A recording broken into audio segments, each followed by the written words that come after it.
বিশ্বজুড়ে নতুন কূটনৈতিক পদক্ষেপ। ইসরায়েল ফিলিস্তিনে যুদ্ধবিরতি সফল করার পর এবার ইউক্রেনেও শান্তি প্রতিষ্ঠায় এগিয়ে আসছেন সাবেক মার্কিন প্রেসিডেন্ট ডোনাল্ড ট্রাম্প।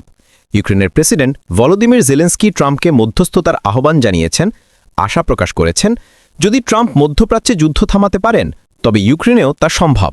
গতকাল শনিবার দুই নেতার মধ্যে এক ফোনালাপে এই আলোচনা হয়। ঠিকের একদিন আগে রাশিয়া ইউক্রেনের জ্বালানি অবকাঠামোয় ভয়াবহ হামলা চালায়, যার ফলে রাজধানী কিয়েভ সহ ৯টি অঞ্চলে বিদ্যুৎ সরবরাহ ব্যাহত হয়, যদিও পরে তা আংশিকভাবে পুনরায় চালু করা হয়। কিয়েভ জানিয়েছে গাজার যুদ্ধবিরতি নিয়ে বৈশ্বিক মনোযোগ কেন্দ্রীভূত হওয়ায় রাশিয়ার আগ্রাসন ঠেকাতে আন্তর্জাতিক দ্রুততাপক প্রচেষ্টা কিছুটা মন্থর হয়ে পড়েছে। এর আগে গত বুধবার ট্রাম্প নিজেই ইসরায়েল ও হামাসের মধ্যে প্রথম ধাপের যুদ্ধবিরতির ঘোষণা দেন। তারও আগে অগাস্টে তিনি রাশিয়ার প্রেসিডেন্ট ভ্লাদিমির পুতিনের সঙ্গে বৈঠক করেছিলেন, তবে তখন ইউক্রেন নিয়ে তেমন অগ্রগতি হয়নি। ফেসবুকে দেওয়া এক বিবৃতিতে জেলেন্সকি বলেন, আমার সাথে প্রেসিডেন্ট ট্রাম্পের ফোনালাপ খুবই ইতিবাচক ও ফলপ্রসূ ছিল। মধ্যপ্রাচ্যে যুদ্ধবিরতির জন্য তার অসাধারণ উদ্যোগ প্রশংসনীয়।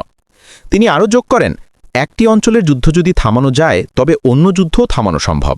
রাশিয়ার যুদ্ধও তার বাইরে নয়। জেলেন্সকি ট্রাম্পকে অনুরোধ করেছেন রাশিয়াকে আলোচনায় বসাতে কূটনৈতিক চাপ অব্যাহত রাখতে। উল্লেখযোগ্যভাবে চলতি বছরের ফেব্রুয়ারিতে হোয়াইট হাউসে দুই নেতার মধ্যে এক উত্তপ্ত বাকবিতণ্ডা হয়েছিল, কিন্তু পরে তাদের সম্পর্কে নাটকীয় উন্নতি ঘটে।